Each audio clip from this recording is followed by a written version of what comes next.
이번 시간에는 옥란전이라는 고전 소설 작품 함께 살펴보도록 하겠습니다. 먼저 앞부분의 줄거리입니다. 당나라 때 한림학사가 된 장사오는 옥란과 옥계라는 두 딸이 있는데 이 중에 옥란을 송시랑의 아들과 결혼을 약속하게 된다. 권세를 잡고 있던 환관 넷이 강하는 이를 알고도 자신의 아들과 옥란을 강제로 혼인시키려 한다. 자, 그래서 주요 등장인물들이 다 나오고 갈등의 원인까지 이제 설명하고 있는 부분이 이 앞부분의 줄거리입니다. 주요 갈등의 원인은 이 강한이라는 인물이 장사원의 딸 옥란과 자신의 아들을 억지로 결혼시키려는 것이 갈등의 원인이다라고 볼 수가 있겠죠. 주요 등장인물은 장사운, 장학사로 이제 추후에 등장하게 되는 인물입니다. 그리고 두 딸 장옥란과 장옥계 이렇게 나오게 되고 이 장사온과 송시라는 둘이 친구지간이다. 친구 사이다라고 보시면 되겠고, 그리고 이 장사온은 자신의 딸과 송시랑의 아들을 혼인시키려 하고 있는 계획 중입니다. 혼인시키려는 계획을 가지고 있습니다. 그런데 이때 환관인 강환이 자신의 아들을 이 장옥란과 강제로 혼인시키려고 계략을 꾸미면서 이제 갈등이 문제가 발생한다라고 볼 수가 있겠습니다. 자, 그러면 본문 내용 함께 살펴보도록 하겠습니다. 장학사가 강하니 권신이라 권력 있는 신하라 독한 마음을 먹을 것을 염려하여 겉으로 말하기를 저는 천한 출생에 대황문족이 구원을 하니, 그러니까 이 장학사 자신을 낮춰 부른 거고 대황문족은 강환을 높여서 부르고 있습니다. 감히 감당하지 못하겠으며 허락하지 못하고 또 이전에 송시랑과 미리 약속을 하였으니 이 역시 못할 이유입니다. 라고 정중하게 거절을 하고 있습니다.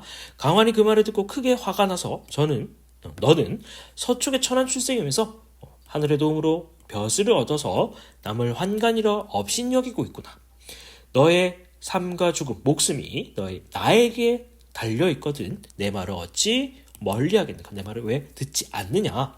일단 송시랑을 먼저 처치하겠다 하고 즉시 궁궐로 들어가서 천자 황제에게 고해서 송시랑을 의금부에 신문에 의금부에 보내서 고문을 당하게 하니 송시랑이 너무 당황해서 어찌할 줄 모르고 옥중으로 내려가 장학사에게 소식을 전하니 학사가 바삐 나와서 손을 잡고 시랑에게 일러 말하기를 당신의 죄가 아닙니다. 나의 죄로 그러합니다. 라고 전후사정을 말하니 시랑이 말하기를 학사의 말대로 하겠지만 나는 죽어도 약속을 변경할 뜻은 없다. 옥란과의 결혼을 자신의 아들과 결혼시킨다는 건 바꾸지 않겠다라고 얘기하고 있습니다. 하고 옥으로 내려가니 학사시랑은 위로하며 명백한 상소를 지어 걸문으로 들어갔다. 강한이 그 사연을 알고자 하여 금오락을 분부하여 북지옥 감옥에 갔더니 학사 원망스러워 하늘을 우러러 탄식하며 말하기를 나의 죄는 과거가 원수로다. 타양의 일이 이렇게 되니 가련하다. 소인에게 잡힌 바가 되어 진실을 밝힐 길이 없으니 객지의 귀신이 된단 말인가. 슬프다. 옥란의 연재를 세상에 없는 기이한 보물같이 길러내어 명문고족의 결혼을 하려 하다가 하늘의 도움으로 하남 땅 송시랑과 혼인을 약속하였더니 원수놈의 강한이 나를 깔보고 천한 출생이라 여겨 결혼을 정하니 이 지경이 되어서 나는 앞으로 옥의 귀신, 옥에서 죽을 것이니 옥 같은 옥란을 환관놈에게 어찌 보낼 수가 있겠는가.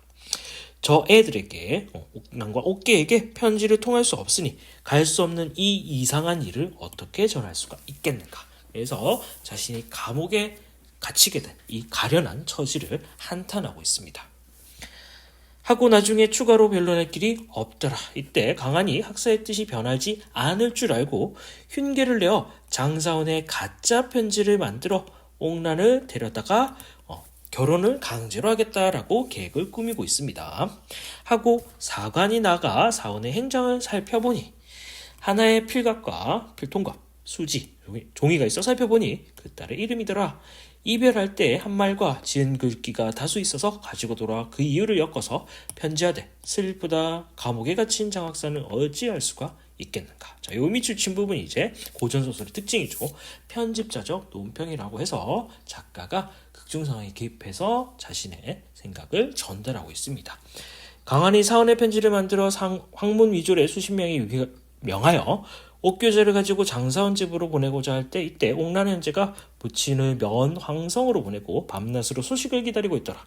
이때 황성에서 오는 하인 수십 명이 집으로 돌아 편지를 전하거늘 옥란 형제 급히 받아서 뜯어보니 편지에 말하기를 옥란아 옥계야 너희 형제는 잘 있느냐 너희를 본 지가 1년이 넘어가니 잠자리에서도 잊은 적이 없다. 아버지는 천행으로 이름을 금방 참여하여 한림학사로 출근하고 있으니 천행이 만극하다.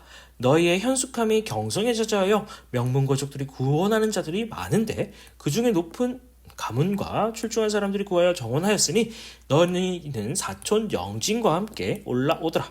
나는 자리를 비우지 못하여 못 내려가니 부디 빨리 와서 아버지를 오래 기다리게 하지 마라. 그래서 이 강한의 계략으로 거짓 편지가 전달되고 있습니다. 거짓 내용이다라는 거 기억하고 넘어가시면 되겠죠. 옥란 형제가 편지를 본 후에 영진을 불러서 길을 차려 떠나려때 3, 5일 만에 하간부에 들어 어떤 곳에 정한 후 잠을 이루었는데 비몽사몽간에 학사가 목에 칼을 들고 들어오며 옥란의 손을 잡고 통곡하며 자 그래서 이 부분은 꿈속의 내용입니다. 실제 학사의 모습이 아니라 꿈속의 상황이다라는 거 기억하시면 되겠습니다. 이 일을 어찌 알고 왔느냐? 나는 이리하여 지금 북쪽에 갇혀 죽을 날이 머지않았으니 가련하다. 너희 형제를 언제 다시 볼 수가 있겠는가? 소인의 흉계로 강한의 흉계로 너희를 데려오려 하니 만약 올라오면 헤아릴 수 없는 욕을 볼 것이다. 어떻게 하더라도 도망을 가서 이 지옥 같은 상황을 면하여라. 와도 나를 볼 길이 없을 것이니 하남 땅 송시랑의 집으로 가서 의탁하라. 몸을 맡겨라. 나와 매우 친한 친구의 집이다. 그 외에는 갈 곳이 없으니 부디 찾아가도록 하여라. 그래서 꿈속에서 이제 옥란과 옥계가 위기에서 빠질 묘책을 전달해주고 있는 상황이다라고 보시면 되겠죠. 하건은 옥란이 놀라서 잠이 깨니 심신이 마음과 정신이 혼란하여 옥계와 영진을 깨워 말하되 괴상하다. 어찌할까 3명이 도모하여 올라가 상황이나 알고 만약 아버지께서 감옥에 계시거든 한나라 제형의 뜻을 받아 구해야 하지만 여기서 경성은 천리고 남자의 옷이 없으니 여자의 옷으로 어찌 수천리를 갈 수 있겠는가. 옥계가 듣고 말하기를 형아 꿈속의 일이라 믿지 못하겠지만 평범한 일은 아닐 것 같아. 형의 말이 옳으니 그러니까 여기서 언니라고 보시면 되겠죠. 오라비와 영진과 옷을 바꿔 입고 나는 연약해서 이대로 문 밖에 나가서는 각각 헤어져서 가다가 경성에 가서 서로 만나면 우리 대인의 신원을 그러니까 아버지 상황을 알 것이고 만약 함께 도망가다가 하인에 잡혀서 다 죽음을 얻지 못할 것이다. 그래서 아버지의 상황을 알기 위해서 남장을 하고 그 황성으로 가보자라고 제안을 하고 있습니다. 옥란이 말하기를 너의 말이었다라고 종남네가 옷을 받고 있고 그러니까 옥란과 영진이 옷을 받고 있고 하인이 잠든 때를 엿보아서 문을 가만히 열고 나갔는데 아직은 밤중이라 성문이 닫혀 갈 길이 없었다. 이에 성의 담을 찾아 넘을 때 옥란이 먼저 넘고 옥계가 다음으로 넘고 영진이 나중에 넘으려 하다가 숨은 줄이 알고 부끄러거늘 영진이 옥란 형제가 탄론할까 염려하여 남자라 밝히지 않냐고 잡혀 앉아있으니 그러니까 영진이 옥란인 척하고 있는 거죠. 시간이 지나 황문 위졸이 알고 성문에 바삐어 보니 옥란이 혼자 있더라. 위졸이 크게 놀라 말하기를 낭자 어찌 이러는가 우리가 장학사의 명을 받아왔는데 이대로 가면 소인은 죽을 것이다. 병으로 오실 것인데 옥계 낭자는 어디에 갔습니까? 영진이 생각하니 옥란의 종족이 탄론할까요? 옥란인 척하여 말소리를 여자처럼 하기를 밤에 어떤 사람이 와서 일행을 잡아가게 붙잡고 나오니 간데 없음에 방황하던 차에 수문졸에게 잡혀 이곳에 있습니다. 영진의 모양은 옥란과 똑같은지라. 자, 그래서 여기서는 이제 남장 모티브를 설정함으로써 추후에는 이제 옥란과 옥계가 아버지를 구하러 가는 내용이 나오겠죠. 자, 이상으로 고전소설 옥란전에 대해서 설명을 진행하였습니다.